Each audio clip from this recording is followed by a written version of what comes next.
Keessummaan koo har'aa barataa Yohaannis Mikaa'el Hundeessaa gaaffii keenyaaf deebii kennuuf dhiyaachuu keetiif maqaa raadiyoo sagalee Ameerikaan hedduu galatoomne. Atis keessummaa gootee naaf heeruu keetii fi guddaa galatoomne. Gareen kuni maqaan keessan maal jedhamee waamama? Garee ani keessa hojjedhu Engineering Without Border jedhama. EWB non-profit organization dha. Ka eenyutu hundeesse yuunivarsiitichaa wajjin hidhata qabaa? Engineering Without Borderiin kan inni hundaa'e waggoota hedduu fuuldura yuunivarsiitii keenya keessatti chaaptarii qaba. Akkuma USA'tti international community dha garuu yuunivarsiitii keenya wajjiniin chaaptarii isaaniiti yuunivarsiitii keenya keessa jira. Chaaptarii jechuun kee maalidha? Chaaptarii jechuun yuunivarsiitii keessa student organization'itu jira. Hojiin isaa maal? Engineering Without Borderiin kuni hojii garaa garaa qaba. Non-profit organization'idha sababa ta'ee fi kallattii kamiin iyyuu community biyya lafaarra jiru wajjiniin naannoo bishaanni hin jirretti bishaan baasuudhaani naannoo sanitarii rakkoon nyaataa jirutti akkaataa fooyya'insa jireenyaa namootaa yookiis immoo namoota iddoo tokkotti walitti qabamanii jiraatanii fooyyessuudhaaf kan hojjetudha. Inni kun yuunivarsiitiidhaa ala waan hojjetamudha. Ani kan inni baradhe injiinaringiidha. Kanaaf ani keessatti qooda fudhataa jira akka organizationii mana barumsaa tokkotti. Disembarii keessa gara Keeniyaa kan deemne nuti namoota sagal keessaa namni 7 barattoota namni tokko immoo professionally lead engineeridha. Achi keessaa isheen tokko immoo barattuudhuma taatee kan Engineering Without Borderii main organization chapter isa guddaa keessaa kan hojjettudha. Walitti qabaan nama 9. Keeniyaa maalitti filtan? Keeniyaa sababni nuyi filannee fi yeroo akka kana projektii haaraan dhufu gara Engineering Without Borderii gaafa sammiitii ta'u namootatu biyyoota garaa garaarraa fakkeenyaaf Itoophiyaas ta'uu danda'a, Afrikaa keessaa iddoo garaa garaas ta'uu danda'a. Fakkeenyaaf kana fuulduraa Guantamalaa ture projektiin keenya inni kana fuulduraa. Namoota naannoo sanaatu namni hammi kun rakkina keessa jira. Lakkoofsi isaa hammana. Namni hammi kun lakkoofsi isaa namni hammana rakkina keessa jira. Rakkina akkas akkasiitu immoo nu mudataa jira jedhanii organizationii kanatti sammiitii godhu. Isa booddee organizationiin kun isa isaan dookumentii isaan sammiitii godhan kana evalueetii godhee achirra dhaabbatee decide godha jechuudha. Iddoo baay'eedhaa dhufa appilikeeshiniin achirra dhaabbateeti kan inni decide godhu eessa akka adeemu. Kana irratti Keeniyaan filatame. Egaa Keeniyaa lafa iddoo isin projektiitti qabdan suni maal jedhama? Rakkinni isaanii maal? Lafni iddoon kun itti mudate lafni itti hojjetaa jiru kuni kaawuntii Nyansaakiyaa Kiisii keessaa baadiyyaan isaa Nyansaakiyaa jedhama kaawuntii Kiisii keessaa. Rakkinni isaan mudatee namni 3,000 olii rakkoo bishaan dhugaatii keessa jira. Rakkoo bishaan dhugaatii gaafa isin jedhu bishaan dhugaatii akkuma itti beektu bishaanni Afrikaa keessaa riiveriin garaagaraa hinuma yaa'a garuu bishaan dhugaatiitiif kan oolu yartuudha achi keessa. Naannoon kun naannoo rakkina akkasiiti. Namoonni 3,000 kun guyyaatti sa'aatii 2 hamma sa'aatii 3 adeemaniiti kan isaan bishaan dhugaatii dhaqanii waraabbatan. Baasii kanaaf oolu eessaatii argattu jechuun dhaabbatichi eessaa argata moo yuunivarsiitii wajjin wal gargaaree? Dhugaa dubbachuuf yuunivarsiitiin kana keessatti kan inni qooda fudhatu baay'ee yartuudha. Amma fakkeenyaaf magaalaan keessa jiru Minneapolis garuu Deluuzi kan inni yuunivarsiitiidhaaf dhaqu. Community naannoo kanaatti wajjiniin fundraising qopheessina. Guyyaa borii immoo fakkeenyaa fi Friday guyyaa jimaataa fundraisingii qopheessinee jirra. Fundraising kanarratti kan hirmaatanii kan mana akka nuyi keessatti fundraising qopheessinu nuuf iyyame naannoo kana warra jiran keessaa mana nyaataa tokko keessaa tokkodha.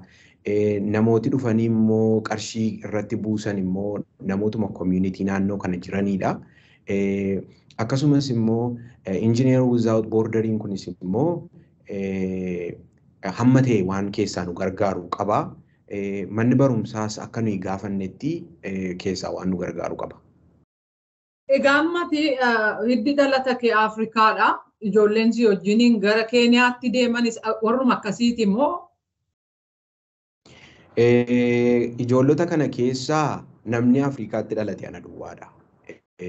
Baay'een isaanii Ameerikaa keessatti dhalatanii guddatanii kanaaf dhalataan Afrikaa ana duwwaadha. Waan kana gaa ardii qaxxaamuranii deemanii Afrikaa keessatti hojjechuun kun dirqama barumsa keessanii ta'eetu immoo fedhii keessaniin? Dirqamni tokkoyyuu hin jiru. Kuni non-profit organizationidha. Voluntarii hojjetta kana. Kana keessatti yennaa nama gargaaruu barbaadde waanta hojjettudha malee manni barumsaas koorsiin keenyas wanta requirement tokko keessaa iyyuu kamiyyuu miti. Kan hojjechuu keessaniifis wanti isinii kennamu hin jiru. Voluntarii dhumatu saba kana gargaaruudhaaf deemna malee wanti nuuf kennamu hin jiru. Egaa amma har'aatti hojiin iddoo sanatti gaggeessitan maalidha jechuun bishaan qotuudha moo ujummoo diriirsuudha moo maalidha? Ammam deeme? Hojiin achitti hojjetamaa jiru harka 80 xumurameera. Garri jalqabaatuun achiin ga'een xumurame. Garri xumurame bishaan sana qotanii boollaa baasuun hojii guddaa ture. Lafa sana diriilii godhanii dhagaa gidduu darbanii bishaan sana riichii gochuun hojii isa guddaa ture. Erga bishaan sun amma bishaanni sun argameera. Inni yaaddoo keenya inni guddaan isa ture. Kan yeroo dheeraa teestii gochaa turre isa ture. Eega bishaan sana argine booddee immoo bishaan sun amma community qaqqabaa hin jiru. Amma projektiin sun feezii isa dhumaarra jira garuu dhaabbatee jira hojiitti hin jiru. Nun kan nuyi goone ujummoo diriirsine wantoota gaafa bishaanni sun ujummoo sanatti konneektii ta'u akkaataan itti saba bukkee ga'u hundumaa xumurreerra kan nu hafe amma bishaan sana fuunee saba sanaan ga'uu duwwaadha malee hojiin hundumtuu xumurame. Maaliif gidduutti dhaabate ree? Baadiyyaadha bakki nuyi itti hojjetaa jirru kuni baadiyyaa Keeniyaa magaalaa guddittii Keeniyaa Naayiroobii irraa sa'aatii 6 olii gara sa'aatii 7. Baadiyyaa sana keessatti amma kan inni nu dhaabe inni guddaan qarshiidha inni guddaan inni nu dhaabe inni tokko. Inni lammaffaan immoo decisionii diizaayiniiti. Akkuma itti beektu jenereetarrii bishaan sana tochoosu achi keessaa ol xuuxee uummataan ga'u humna ibsaa barbaada. Humni ibsaa baadiyyaa Afrikaa keessaa immoo waanuma beekamaadha. Ga'a miti. Kanaafi soolaariitti geeddarre akka inni soolaariidhaan tocho'uuf. Humna aduutiin akka inni tocho'u goone. Kun immoo horii guddaa nu gaafate. Amma kanumaafitu fundraisingii geggeessaa jirra. Guyyaa borii waan gaariitu ta'a jedheen abdadha. Carraa kanaan dargaggoota akka kee yuunivarsiitii adda addaa keessa jiran mana barnootaa adda addaa keessa jiranii fi maal gorsite? Gorsi koo inni guddaan nyaadhaa gara saba keessaniitti gara galaatti alanfadhaadha. Ogummaa biyya ormaa keessatti argataa jirru kanaani nuni dur mishiinarii ilaallee dhumatu guddannee maleessa akka biyyaatti bakkeen dhufes wantoota kana hojjechuudhaaf badaa waan naayyamu miti. Ijoollota akka koo yuunivarsiitii garaagaraa keessa jiranii fi orgaanaayizeshinii yuunivarsiitii keessatti walitti qabamu yookiis immoo yuunivarsiitii keessa jiru keessatti hirmaadhaa. Keessumaa immoo wanta hojjetan hundumaa keessatti immoo gaafa waa orgaanaayizeshinii isa ta'u gaafa jooyinii gootanii doktariis warri taatanii injinariis warri taatanii barsiisaas warri taatanii kamiin keessatti warri hirmaattanii waa'ee saba keessanii yaada waan hojjetan hundumaa keessatti sabni keenya gargaarsa guddaa barbaada saba ta'eef. Barataa Yohaannis Mikaa'el Fedhasaa gaaffii keenyaaf deebii laatteef hedduu galatoome.